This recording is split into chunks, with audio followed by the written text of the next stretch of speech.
He might be here. Hello, everybody. It's Mark Atwood here, and I've got a round table, a square table, whatever this is. It's the Knights of the Square Table, the Knights of the StreamYard Square Table. Where do I start? Honey C. Golden, who's been teaching people about connecting with their higher self and been amazing, and was in the desert with me in the Sahara 3 years ago, and has been over to Ireland and has been in my healing center and is just an amazing friend. How you doing, honey? Good. Glad to be here. Brilliant. Thank you for being here. Abby Wynne, who's written a book with me somewhere. Don't know where it is. Wow, where do you start with that? I think most of my viewers know who you are, Abby, but it's amazing. Thank you. And Abby also helped me organize this, which is brilliant. Abby's been just the best friend you could possibly have for the last number of years. Well, you have. And knows more about stuff than you'll ever know, and is a great healer and a shaman and a psychotherapist and a writer and an author, not just of books about how to be better in life, also fiction and novels and things like that. Amazing. Thank you for being here. Thanks for organizing all this, Abby. Tarot by Janine, otherwise known as Janine Morrieu. It's he's a little bit French. Mauricio. I'm sorry. Have you got the license for this mingy? I don't know how to do French Canadian, but you don't need any introduction. It's in your branding. Yep. Tarot owned by Janine. That's what it should be. Yeah. Copyright. Tarot, copyright Janine. Thomas Sheridan. I can't believe he's on my show. It's amazing. Thomas is a man I first saw speak in Manchester in about 2010 with Ian R. Crane, who's no longer sadly no longer with us, talking about the rise of the psychopath, if I remember. And I was immensely impressed. And when I moved to Ireland, I was immensely impressed to bump into him in the street, and I freaked him out. I said, "Are you Thomas Sheridan?" Why? He wants to know. And then that was that chat. And then we met a couple of times, and he's just an amazing man. He'd written books that I've got here about the Round Towers of Ireland, about magic, the rise of the psychopath. Can't remember all the book titles, Thomas, forgive me, but you are, as far as I'm concerned, one of the world's leading thinkers, philosophers, and a speaker of truth. So great to have you here. How are you? I'm grand, thank you. You just you flattered me with your introduction, but thank you. I'll take it. The check's in the post. Cheers. They bounced. And we've got Ferg. How you doing, Ferg? All right, Michael. How's it going, everyone? Brilliant. Ferg Power has not stopped waving the flag, getting out on the streets pretty much every day. I don't know how many years now, Ferg. Last count at this stage, Mike. Just amazing. One of Ireland's greatest heroes, as far as I'm concerned. Thank you for being here. We've got Joe Rosati here from the Truth Stream podcast in America. How are you, Joe? I'm good. I'm finally it finally stopped raining, so I could come outside. That's why I'm not on my computer. I just never knew how it was going to go today. So it's an honor to be here. I'm excited to come and see everybody over in Ireland. Well, I'm very pleased that you're coming. I met Joe and Scott when I toured America on the Truth Tour 2, and out of all the truthers over there that I met, just amazingly funny, erudite, talented. Joe is a great singer-songwriter as well. Where's Scott? Is he coming today? I let him know, but Scott will be Scott. That's fine. That's fine. That's fine. We're very welcome to be here. What else have we got? I've got Vincent Carroll here as well. Hello, sir. I've never met you, but it's very nice to meet you. How are you? Oh, my pleasure indeed. Thank you for joining us. Very well, thank you. Well, that's great. I think we've got everybody that's in the waiting room on the square table. So, Abby, over to you. What are we here talking about? You can be the co-host. Wow, talk about passing the ball over. Yeah. I'm just excited to be with all of you. I have to say, what you all have in common for me is poignant moments over the last 5 years, maybe where I was wavering or I was feeling a little bit lost or alone. I would tune into all of you and feel my spirit come back to me. Vincent knows this, but at one point I was so confused and I was like, what am I supposed to do? And Vincent said to me, and I will never, ever forget this. He said, you've been doing what you've been doing, and you will continue to do what you're doing. Follow your heart and do what feels right to you in the moment. And I've cherished that advice.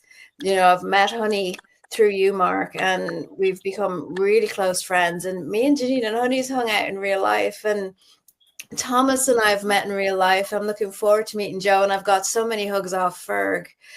To be around people who are so strong in their passion for the truth, and to be sovereign beings and to be responsible adults, for me, it's a gift. It's exciting. Even just the energy, the synergy when we all come together, the energy goes up. So I'm excited. Well, I'll give a bit of background here, because the reason we're doing this is because there's an event going on in the west of Ireland at a secret location, and it really is secret because the only one who knows it is me. And that's going to be on the 20th of September. I'll put a link below this where you can purchase tickets if you want to come. And it's a special event for me because when I met Joe and Scott in America, we got talking about Ireland, because obviously I'm a blow-in to Ireland. What am I doing here? No idea. Well, I do actually. I've got a very good idea, but this town was pulling me in over 25 years on a big fat rope. That's a long story for another day, which I'll probably tell at the event. But the reason I'm doing the event is because, and I flip-flopped about doing this event for months, and then I got a message, no, you got to do it because it's going to have a massively positive effect spiritually on this place. And what I wanted to do is, because I'm a bridge, right? That's all I am. And I wanted to bring all these people from different parts of the world. There's a lot of amazing things going on in Ireland. Ferg's out on the street every day. The Misa Éireann Festival just had I'm sure Thomas will go into this, just a massive backlash against the way that got closed down and reorganized. And, you know, there's a real tide turning here. And it really is a battle between dark and light. And when I was on tour in the States and I met Joe and Scott, and they talked about their love for Ireland, and I said, well, you're going to have to come over. So I had to create an excuse to get them to come over. And we've got Lewis Herms coming as well, who's currently standing for governor of California for We the People, not for any political party. And that's really also leading into what this event is. It's not a political event at all. It's really, I've asked all the speakers that I've asked to come to be a cross representation of different aspects to the spiritual war that we're in, because there's lots of different elements to it, from health to wealth to freedom of thought, freedom of speech, and all these things are really bubbling up to the surface right now. Well, they have been for a very long time, but it's coming to a kind of crescendo, I believe, and that's why I wanted to get this cross section of people over here. And Ian McDermott has just joined us from London. Let me just wherever he is. Let's see where Ian is. Hi, Ian. How you doing? Hey, Mark. Sorry I'm late. That's all right. Dr. Ian McDermott, the Harley Street knee surgeon, who's actually... Well, yes? Number one, I'm not a doctor, I'm a mister, and I'm not a Mr. Professor. I was going to call you Professor, and I thought I'd better call you. I know that pisses you off, so... Yeah, well, you normally call me Wanker, so that's... Yeah, I do, yeah. And then, and number two, I don't work on Harley Street anymore. I'm based right in the middle of the city, but, small details, eh? Well, you're still bold and annoying, so that's good. That's consistent. Yeah, some things don't change. Yeah, that's good. Ian's actually been over to this town as well in the west of Ireland before and gave a talk here about 2 years ago, I think it was. I can't remember, but it's great to see you. And I know I should have rung you beforehand because I owe you a phone call. But anyway, I'm just sort of explaining why everybody's here and what this is about. We've got this event called Rebels Across the Pond, and as you can see, Janine there is from Canada, Honey and Joe are there from America, Ferg, Vincent, Thomas, and Abby from Ireland. I just thought it was good to pull all those people together. We've not got time in a one-day event to pull in all the amazing people that I know into this thing, but I have managed to get the second best people that I know to come along, which is these guys. Did I say that out loud? These are the best people I can find, which is amazing. So let's go over to who should we go to second after Honey? Why are you coming over? Why are you getting off? Why are you getting on a plane and coming all the way here again? To see Abby. So this is a bonus for me. I'm really excited that we're going to be doing this. And I'm really excited because we're at that pinnacle that you were talking about. And to me, you are a warrior and a healer. So you are the perfect bridge to bring everybody together, because there are warriors and healers here. And I think it's going to be a lot of fun to be together, because there's a big celebration coming, and I'm excited to feel that with people that we've been basically creating this with. Oh, I'm glad you said that, because I see it like, we're manifesting the victory by continuously pushing forward with positivity. And the brief for everybody is, I don't want us to go on about, oh, we've got this problem and this problem and this problem. I want everybody here, if possible, to talk about, we know what the problems are by now. What's the solution? How do we move forward? And everybody here's got a different perspective. What are you going to be covering when you talk in the event, honey? I like to leave it up to what my higher self says is the most pertinent. That's what I do. Yeah. The thing I think that I want to kind of remember and put out for everybody to remember is that we are all parts of God, experiencing ourselves in this game that we're playing. And it's a cosmic game. And it's been a really rough, kind of icky game, but all those things, all that programming, all that pain is pushing us further and further up. And I'm really excited to see what we create as the 3D falls away. That's cool. One of you guys has got a noisy microphone. I don't know which one it is, but maybe if you mute while you're not on, if you could all mute while you're not when you're not talking, that'd be fantastic. It might be Vincent, because he's got a phone, I think.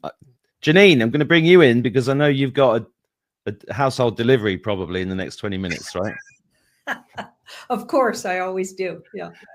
How you doing? You've been my channel twice in a week. That's a record. And you're coming back. I'm coming back. Yeah. And it's because you asked me, first of all, and I think very highly of you and your work. And also Abby, she's a big reason, because she treated me so good when I was there last time. And being a Taurus, we did the food tour with you two and the drink tour, and that was awesome. So there's those kind of surface reasons, like it was such a great experience. And also I got treated to the tour of some magical spots with Abby, and some goddess spots in Ireland. And I felt like, oh my goodness, this place has so much magic. And I also see in the world stage right now, and it is a stage in the political stage, they're really using Ireland to wake people up, because they're just putting the thumbs to the people with their government, the absurdity. And I know it's happening with everybody in different ways. Each government seems to be highlighting an atrocity. And I feel like it's by design, so people will wake up. So I'm hoping I'm right about that. I'm not trying to minimize it by saying that. I'm just, that's what I believe is happening, and what the cards are kind of agreeing that is happening. And to me, Ireland is somehow so dear to my heart. And I'm not sure exactly, maybe another lifetime or something. But as soon as I got there, it felt as homey and like base for me and grounding as the Haida Gwaii where I am. And the weather was similar. It's very interesting. So I just have a real feeling for it, and I just want to come hug you guys. Well, that's fantastic. I'm desperately. I've just found the clip of the last time we did a show together, which was at the Manchester Monastery 2 years ago now. Shall I share that clip? This is where you read the cards on Matt Letitia and told him he was an alien. Do you remember that? Yeah. Yeah, I'll just dig it out. It's fun. Here we go. Boy. Yeah.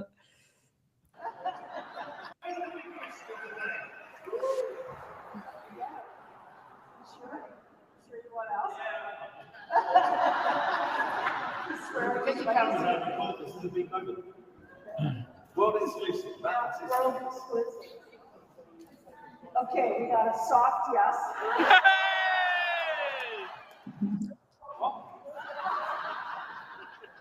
I knew you were going to say that. Okay, you're a unique being who has some kind of hybrid energy.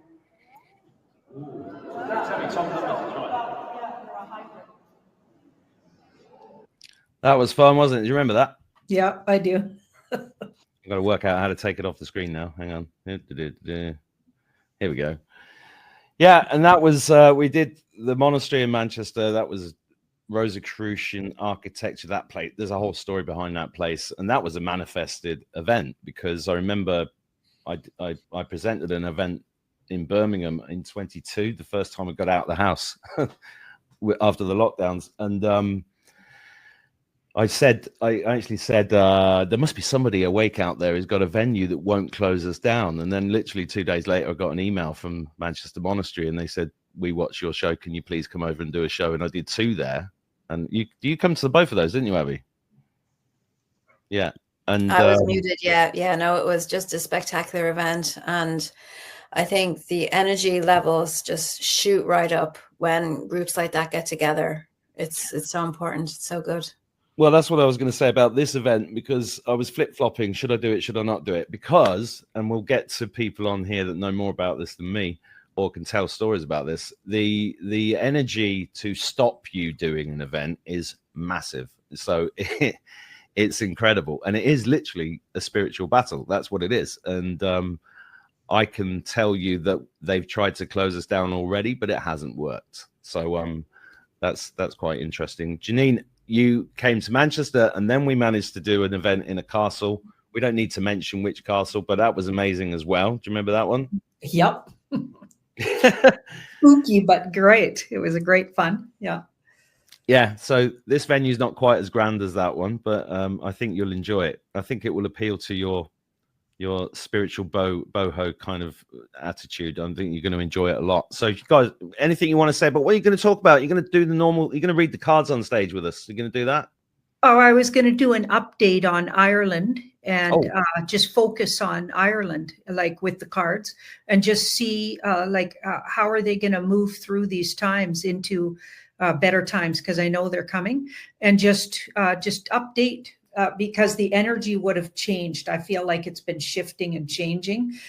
You can see it in the social media things that people are posting, and I'm excited to see the future for Ireland. So I'm just going to focus that way. Do you want to read any now? Sure. Yeah. How do you want to phrase it? I don't know. Let Thomas ask the cards a question if he's up for it, because I'd be interested to. It'd be fun. Oh, you're muted, Thomas. We can't hear you. That's my fault. Still muted. There you go. Can you hear me? Yeah. Well, thanks for putting me on the spot, Mark. You sound like okay. Well, before we came on, I heard the 2 women talking about the war against women, and I think that's particularly insidious with the whole trans thing. It's almost like they're trying to erase women to replace them with men who call themselves women. I've been thinking a lot about this in the last few days, Janine. What is the best possible strategy for men and women? Remember, we have to work on this stuff together to deal with this demonic replacement of women by these psychopathic transhumanists using the trans agenda.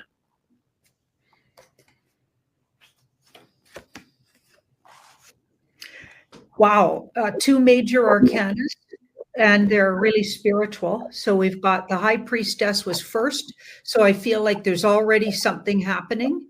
It's already happening. And our intuitive knowings, first of all, just people waking up and knowing and getting in touch spiritually is already happening. And that's it's a secretive card, so I'm going to just keep looking at why that might be. Okay, and here we've got the Gaia card. So especially when she's well aspected like that, she's the earth, self-loving, and personally in our own selves, we need to honor the feminine and personally honor it in ourselves. So not buy into the agendas in our personal life and be outspoken about that. Because she's loud and proud about what she believes and how she honors women and herself, if she is a woman herself.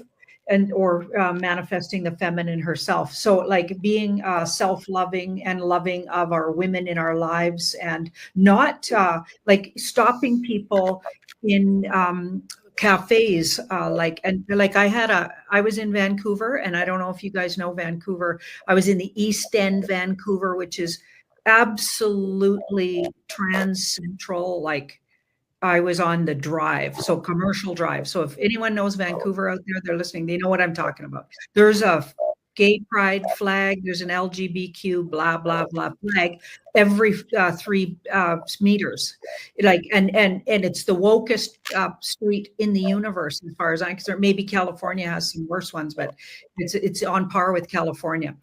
So I was in a cafe in there, like in enemy territory, right after Trump won, actually.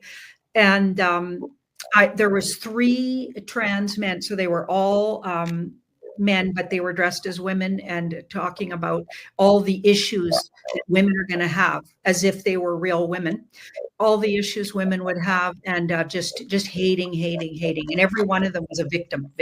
The big victim thing, the mentality. I know it's evil because it's victim. As soon as you're a victim and you victimize yourself, you know we got the deep cult involved, right? Because they love to make, nobody's a victim here. None of my clients that I read for all those years, all their problems, they weren't victims. I never let them sit in victimhood, because that's what they want you to do. That's, now you're nobody, you're a victim. Okay, so there's no way. We're fighters. We got the rebel gene. We got to bring that back up. Anyway, so I knew these guys were like kind of the enemy in this war in a way. And I just stopped them. I just said, listen, I'm an actual physical woman. And what you guys are saying is absolutely offensive to real women. I said, you don't have the right to represent the divine feminine. Okay, call yourself something else totally separate, because by now you're not actual men either. So you're not representing men or women. So you guys got to decide, what are you representing? Find a new word for yourselves, but don't jump on the woman bandwagon. You did not live lifetimes. Like apparently you live 7 lifetimes as a man before you earn a womb and become a woman. Okay, so sorry, but that's ancient beliefs, and I don't know. Maybe I'm stepping on toes here, but I was like, okay, like, so don't be offending us. Anyway, they were filming me, asking what my name was, gonna smear me and try to dox me. They were doing all of these things. Finally, before it came to fisticuffs, as the argument went on, I exited the cafe really fast because I was outnumbered, and these were big men. Just happened to be dressed as women with some lipstick on.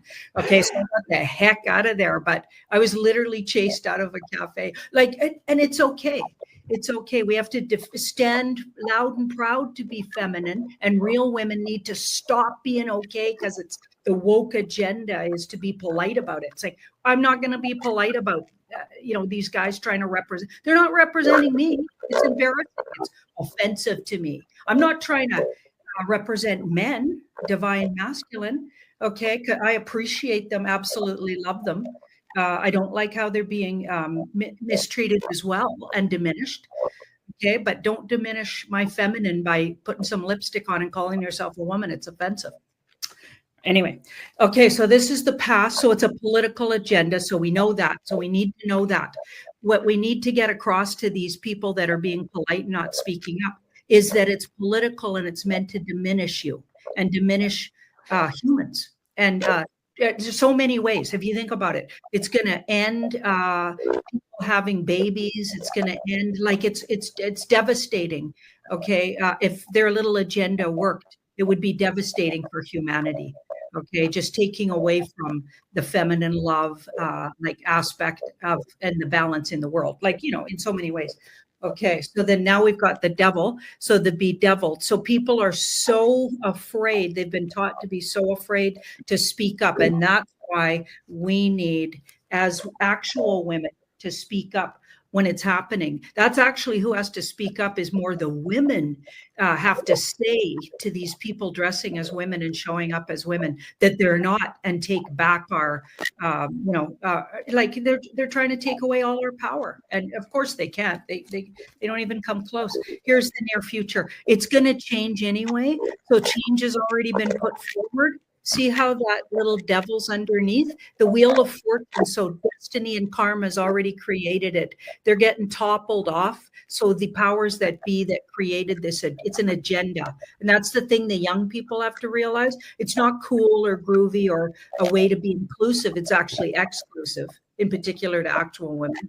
And it's an agenda to diminish family values, to diminish a real masculine and feminine connectedness, to diminish, the God, goddess in us, and that representation, and it'll take away from it. Anyway, we know that. So, but it's falling anyway. So I feel like speak up, recognize, and tell your children what an agenda it is, so they start thinking, oh my goodness, because they're being used in the schools and everything. They're teaching this, and they're being used to put it out there too. They're using the young people. So make sure if you have children to try to get it across to them what an agenda this is.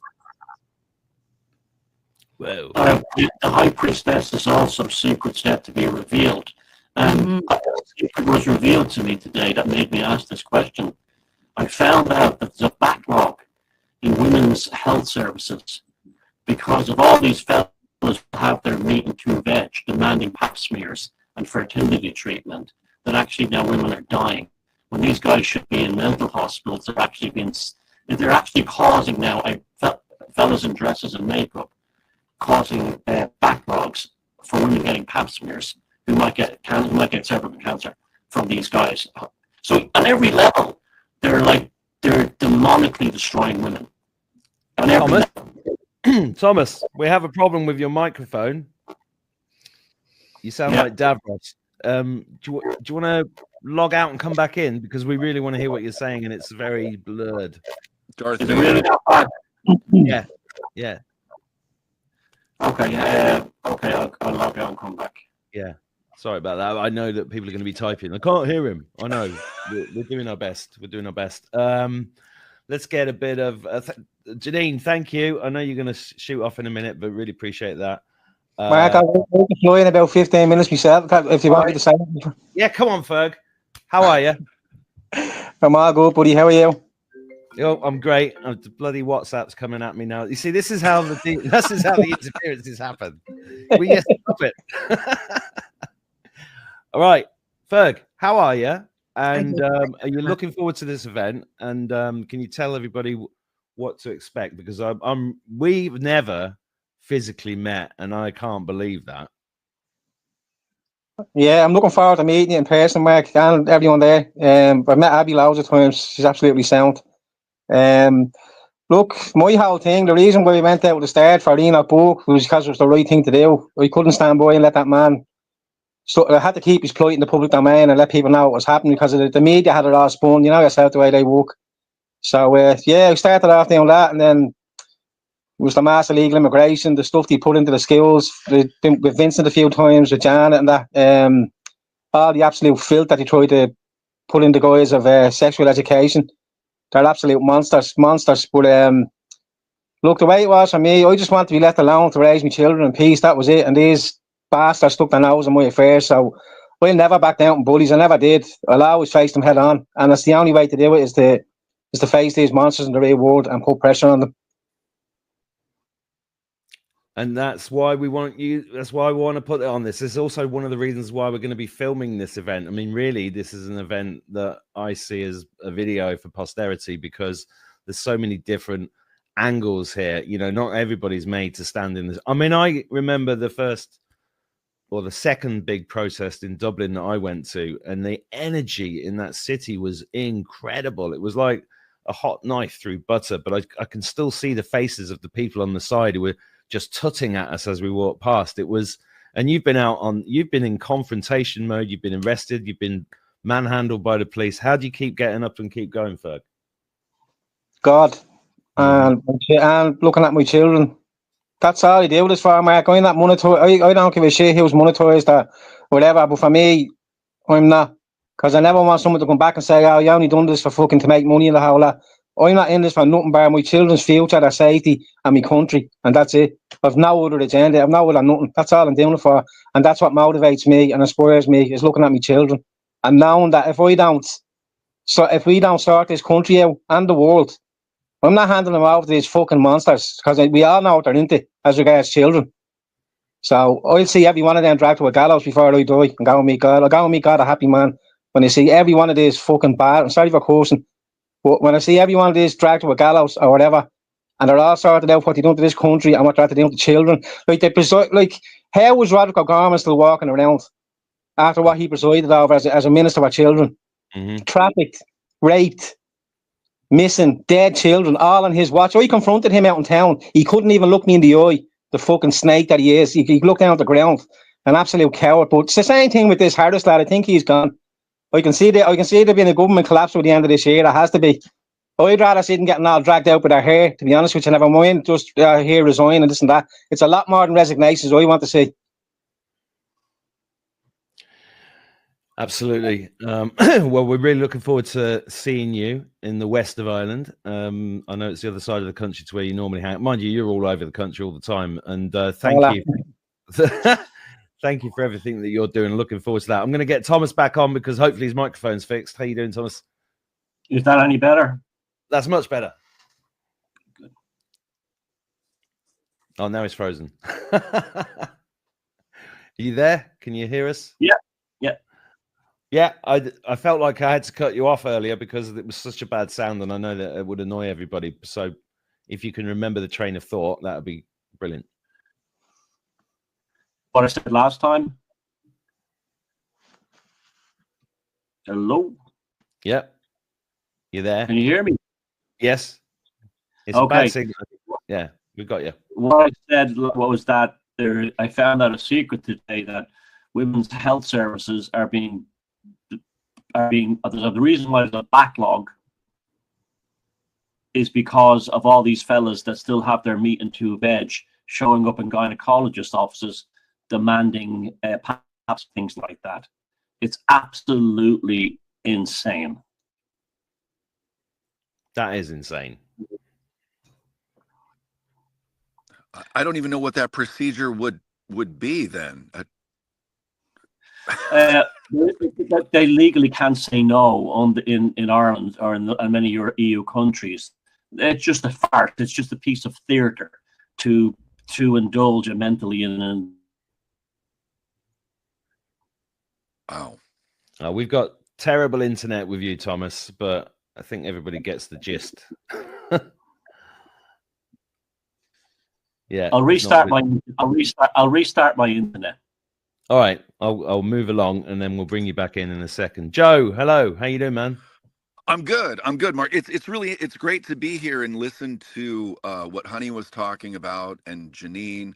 You know, Scott and I started Truth Stream based on hearing about children missing. So as far as what we're going to talk about, you know, some of it will just come to us, I believe, but part of it, I believe, is going to be our first experience in Ireland. We love the country, but we had a really almost a comedic time with the people that we met. And we're so looking forward to being surrounded by people that we know and communicate with and do interviews with and have great relationships with. Because the last time, almost everything was saying, we don't really want you here. We had one of the most unique traveling experiences from so many people in Ireland. Like I said, we love the country, but we didn't meet the right people. So we're really looking forward to that.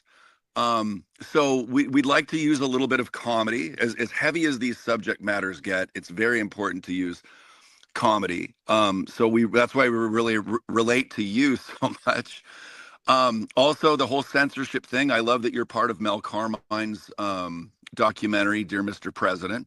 So, and I'll be honest, a big part of the reason that we're all a part of that film is because of Carol Maureen Friesen, who we all met at the, Mark and Janine and Lisa Schermerhorn and I and Mark met in Anaheim at the Truth Tour. And then the other thing, and I don't know how this part's going to work or if it would be part of that, and you and I could talk about this later, is I would love to perform a song or two. All I need is an acoustic guitar because I don't Yep. really plan on doing, I'm not going to bring a guitar over and travel with that. And, you know, that's the one thing about traveling with an instrument. It's like, you know, you're walking around with something that you may use very little. And what I realized when I traveled in Peru is it was cool. I don't really feel this way in the US. It feels like I have better luck doing music in either Costa Rica or Peru and now perhaps Ireland, but there was just a guitar waiting for me everywhere. I didn't even have to bring my guitar. They would just hand me a guitar and go play. So I'm excited. I don't know exactly what to expect. I'm just excited to be around a bunch of amazing souls. And then Scott and Lisa Schermerhorn and I, and maybe Michelle Skiow. I believe we're going to be going to Spain for a week after Ireland because we're already all the way over there. So we might as well see another part of the world as well. So that's my quick update on what we're doing. Well, we're really looking forward to seeing you, and then we'll certainly you'll probably get guitars thrown at you. So I wouldn't worry about. I wouldn't worry about a lack of guitars out here. That's not a problem. But yeah, I'm looking forward to seeing you guys and really honored that you're going to come here, and it's going to be great. It's going to be amazing. I've got to move around the room, and I'm going to, in no particular order. Vincent, hello, Vincent. Hello there. Are you able to hear like me and see me? Maybe yes. The internet in Ireland seems to be shite today. Can you hear me? Just about. Yes, it's not very good. I can hear you perfectly well. I'm just wondering, can you hear me? Yes. Just about, yeah. You can hear me. Okay, yeah. No, that's great. So first of all, thank you very much for the invitation. I mean, like a lot of people on this Zoom, I would see myself as part of an indigenous community, an indigenous people, an ancient people that go back to the dawn of history. And that's now been undermined. That's now been destroyed by treachery, by betrayal, and by subtle chipping away. And that's something that needs to be stopped, and that's something that people need to be rallied against, because as an Irish nation, as an Irish people, we have a history of fighting. We have a history of going against the narrative, but we have to recognize it first of all. And slowly but surely, our great nation is now waking up, and that's the message that I want to put out. And that energy needs to be harnessed. That energy needs to be directed, and that energy needs to be organized. And that is happening, and that will happen. And that's where my focus and my emphasis is on. But not only is it being undermined, but in two ways, from within and from without. People who have no connection to European civilization or heritage are coming into our nation in numbers without vote, and will drown out all those of us who've been here for 2,000 years plus. But also within our nation as well, the culture is changing on a leftist, Marxist, globalist agenda. We spoke about transgenderism there. We speak about immigration. We speak about the undermining of heritage. All of these things are internationally driven, and they're there to destroy us as a unique nation, as a unique people, as a unique indigenous people. And if that happened to any other indigenous people, say, for example, the native people in North America or Canada or wherever, there would be uproar over it. But yet it is happening on an island on the Western Celtic fringe of Europe, and I am saying no. Fantastic. Well, I'm looking forward to that, Vincent. I want to, while you and Thomas are both on, you know that a number of events have been cancelled. I've been subject to it. You know, Misa Aaron recently. I'd be interested in both of your thoughts on that, because to me, that seems like a turning. It backfired on them spectacularly, didn't it? It did, yeah. No, I mean, I've been cancelled over 20 times. I know about being cancelled, and it shouldn't be. And it's a tiny, tiny, small number of people who are responsible for the cancelling, probably 6 or 7 people, with the support perhaps of 20 or 30 people. The same names, the same faces come up again and again and again. I'm not worried about them. They're entitled to their point of view, although they're not entitled to intimidate. But I am worried about weakness, weak hotel management, managers, weak venue managers, weak owners of premises, weakness, weakness, weakness. Sometimes I feel I'm surrounded by weak people. And this is where the danger and the difficulty is. The number of times I've spoken to managers with a trembling voice telling me they've received 30 or 40 phone calls or emails or what's going on. Who exactly are you? And I explain very, very nicely what the situation is. But you get the sense of weakness. They're passing on the problem to somebody else. But that somebody else will then pass on the problem, and then there'll be nobody else, because everybody will be defeated by a small clique of internationalists, globalists, transients, and Marxists. Brilliant. Thomas, what's your thoughts? On what Vincent just said? No, on the Misha Air and the events being cancelled. I mean, you've been a public speaker for decades, haven't you? And have you ever known a time when events get, these are the people that say that we're the far right and they're the ones trying to close us down. And this point about the managers of the hotels or the people on the committee at the Mayflower, or, it is really sad to see that they don't believe in free speech and they buckle so easily. And that's quite surprising, isn't it? Well, if COVID taught us anything, it's that most Irishmen are pussies. That's what COVID taught us. That's what we've learned. They're all cowards, and they're all like terrified of their own shadow, and they're all like afraid what the neighbors will say about them, and they're terrified. If RT cameras show up, they run away like little children, terrified to their mammies. And that's a huge problem. I think cowardice. I think Vincent is bang on the money. But maybe it's always been like that. Maybe even back in the days when we won our freedom, there was probably it was probably mostly cowards as well. I don't know, but yeah, I mean, I've had one event not cancelled, but they tried to cancel the same demons behind tried to cancel Michelera, and it was in Collinstown, and they moved it to the beach beside a lake, and it turned out to be one of the most magical moments of my life. Hundreds of us standing on the edge of a lake with the sun going down and the birds flying around me, and it was like everybody just left in a high on love and positivity. And so, I mean, it was just an affirmation that, the thing is in life is like, why does a wife beater beat his wife? Control. Why does a queer basher beat up a gay person? Control, but also they may also be gay themselves and don't like the fact that this person is free in their lives. So why does a person cancel someone else's event? Control, but also fear. They're afraid. Like Vincent said, they're basically, I don't think there's even 24 in the whole country. And they have, they're terrible liars and they're terrible deceivers. But they're also frightening people. You look at them, they're all like very unattractive and ugly, and they're very disturbing looking. And they made cartoons of all the people involved who were at Michelera to portray them. And it was actually an English guy, a Geordie living in Sligo, I think Leitrim, who made these 19th century Puck magazine type cartoons of the Irish in those kind of demeaning ways. Now, I know I'm not putting down all English people, are saying this guy was particularly, is interesting, but it was just pure projection. It was pure projection. They were really drawing themselves. Like you could fill, a whole volume of Jungian psychology on these people. They're all about projection. They hate human freedom because they're not free inside themselves. This is why they all suffer from depression and mental illness.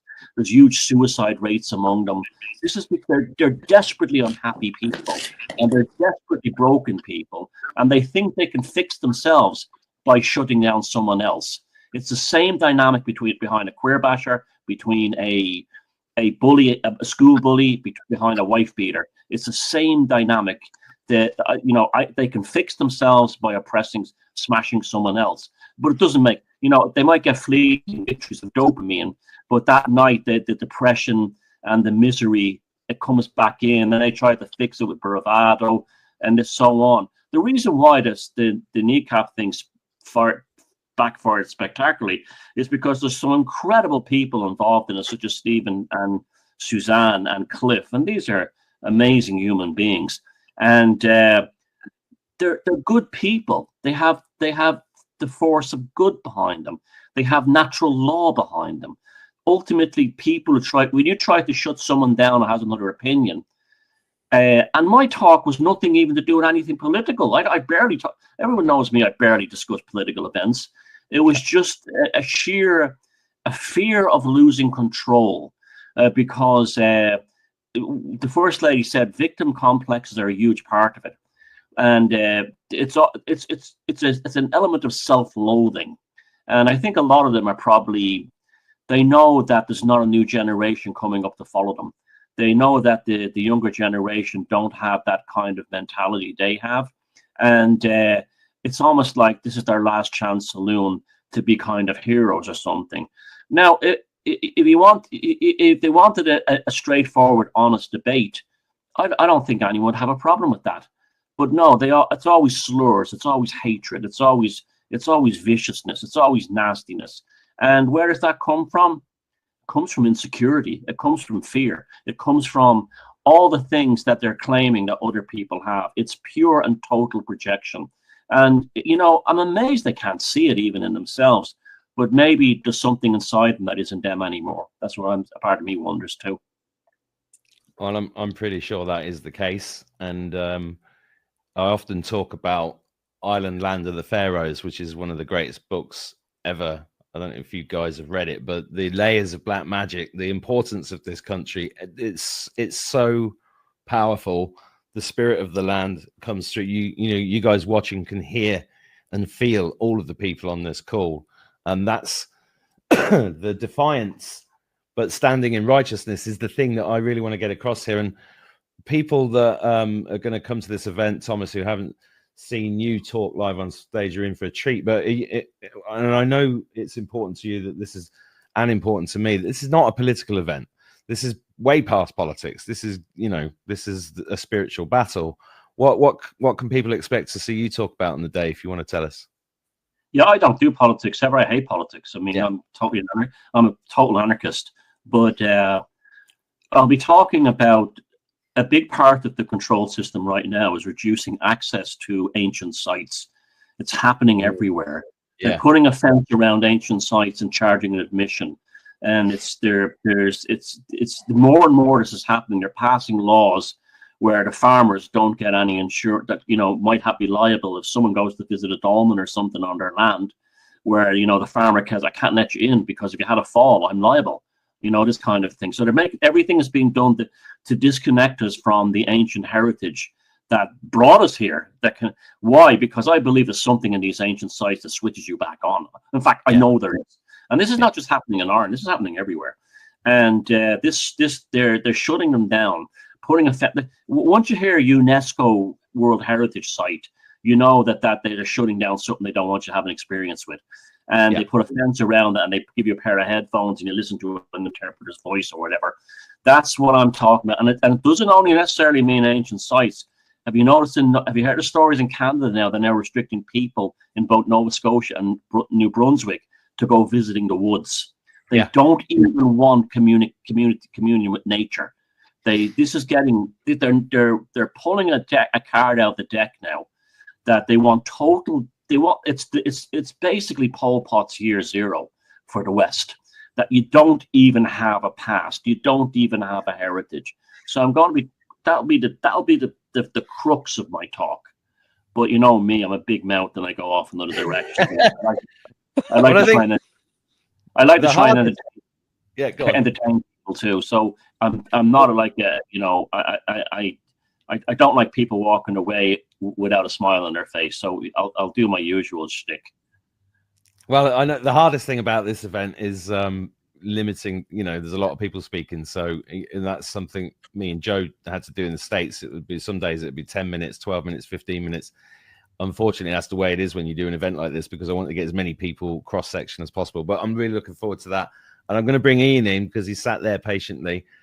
Mr. Ian McDermott. Now, it's very important, as far as I'm concerned. We've got some British people coming over, which you most definitely are, and from the medical establishment, and you have spoken out and stood up over the last 5 years. What are you going to bring to the table, Ian? Got no idea, mate. I knew you'd say that. I mean, what do you want me to do? I can tap dance. I can play the ukulele. Sean says I can do a pretty good striptease, actually, but I don't know. What do you want me to do?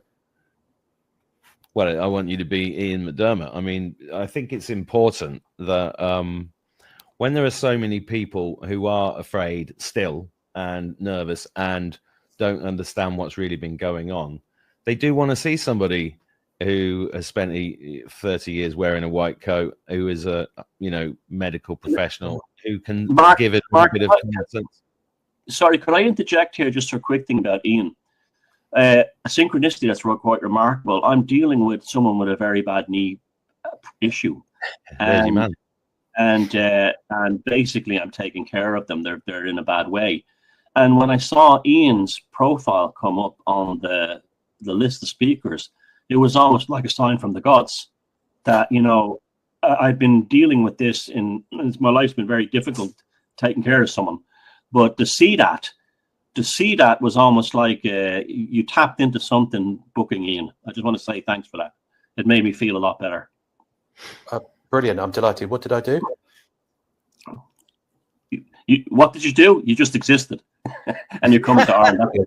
That's one of my specialties, actually. Yeah, that's one of my specialties. If anything, that's probably my best thing that I'm doing. Yeah. I do that better than anybody else. Come in your white coat and say, do what you did last time, but shorter. And actually, something's just hit me, and I don't think I've told you this, Ian. But there's Ireland is covered in healing water wells, right? I can't remember. Thomas probably knows the number, but it's thousands. And near us is a well called St. Patrick's Well, which was famous across Ireland for healing people below the knee. What do you mean below the knee, not the knee? From the knee down. Oh, that's terrible. No, but don't you think that's extraordinary? You're a knee doctor, and we've got this. Well, I think it's a disaster for me, isn't it? That's right. Well, it could be. Well, it'd be good if anybody's coming to the event. Shut up about that, can't you? I don't want you going around telling everybody just stick your leg in this well. You don't need to see Ian. Thanks a lot, mate. Next, we're going to put him out of business. Next, you'd be happy about the bloody med beds. Cheers. Well, we are the med beds, Ian, as you well know. You have to change the narrative about the well. Say it does something else. There you go. Yeah, I will. Here's your foot and ankle problems, your bunions. I've got no problem with that at all. Okay, so, we'll change that. If there's a few things that I could perhaps focus on, and it's completely up to you. It's your talk. You guide me. All right. Some people might be interested about why on earth has the medical profession gone along with all this? Not just gone along with, but they're guilty of allowing it to happen or even promoting it. Right? The whole medical profession is deep. Not the whole. A large proportion of the medical profession is deeply guilty.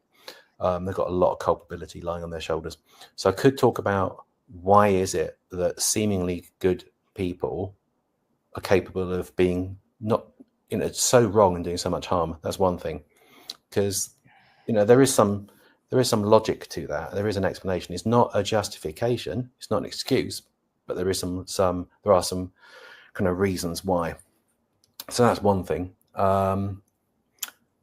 Could talk about something that's really kind of quite close to my heart, which is the dilemma that we're facing between, anybody with half a brain despises Big Pharma. Anybody who's not an absolute saint will now despise and not trust the medical profession. However, and we all know about the Rockefeller, perversion of medicine, So the thing is, it's dangerous to throw the baby out with the bathwater. And I operate on 25% of the people that come to see me. That means 75% of the people that I see do not get a knee op. Right, 100% hopefully get reassurance, a diagnosis, an answer, a management plan, but only 25% of those people, for them, it's actually surgery at that point. So, but that's my job, right? So, I think what we're in, especially with your 5D health setup, and I applaud you for that. We talked about this briefly last time when I was over in Ireland with you. I think if I had the power to direct things, which I don't, what I would do is I would try and find awake doctors, of which there are a reasonable number, not that many, but there are some, and empower them to be the kind of the triage guys to bring together the woo-woo stuff and the establishment type stuff, as some people may see it, and get the best of both worlds. Now, that's a hell of a difficult thing to talk about, and I'm not sure it's something I could kind of, reach any solid conclusions about. But that's something to discuss, maybe. Well, we're in with this event. We're in the business of solutions. What's your opinion about some of the way forwards? And that's something I'd certainly be interested for you to explore, to present, because of your unique perspective within that establishment in the UK, especially. I mean, the third potential thing I could focus on, and again, it's up to you to guide me as to what you want, is the absolute critical importance of us never giving up. But I think the kind of people that you've got involved are not the kind of people that give up anyway. All right, but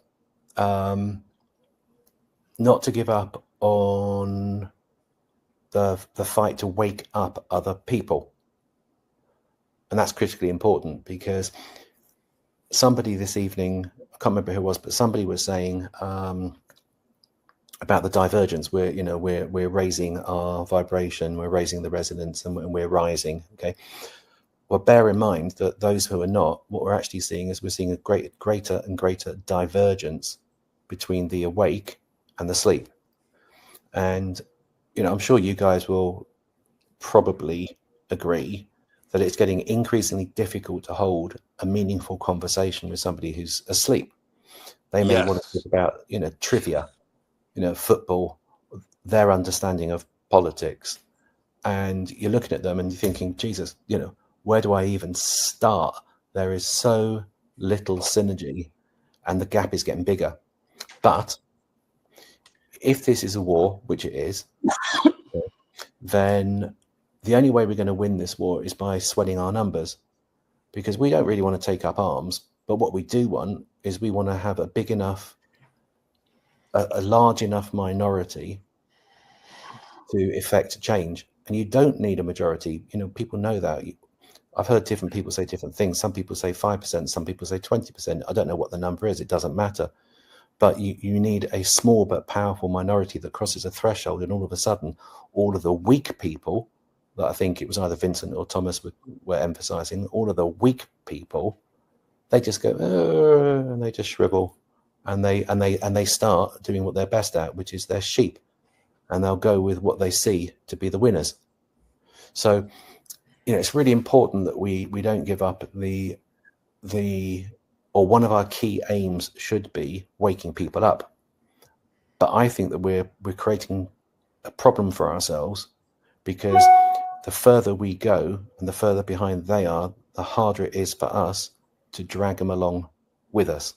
And I think that's, if there could be a discussion on the day about how best to address that problem, I think that would be immensely valuable. Well, that's one of the reasons why I want to film it, because everybody is passionate, but deeply intelligent, reasonable, and a leader in some way in their field. And I think that's why I wanted a cross section. That's why I wanted to have people from the different countries. We're coming towards the end of an hour. I think that's the most people can bear on a podcast. For you guys watching this, there's a link below this. We are charging for the tickets. It costs money to put these events on. It's not about making money, and they are still available. And the actual venue is, I'm the only one who knows it. So if you do ever know it's in your garden, isn't it? Well, we've already been infiltrated, as I knew we would be. Yeah, so I knew it would be a tent in your garden again. Can I say something just before you turn off? Just that the conversation on the stage with the speakers at an event like this is only part of it. Mm-hmm. It's the synergy of the people getting together and having this, oh, that happened to me. Oh my God, that happened to you as well. Let's exchange phone numbers and keep in touch. And I think we've reached a point in time where we're all really tired.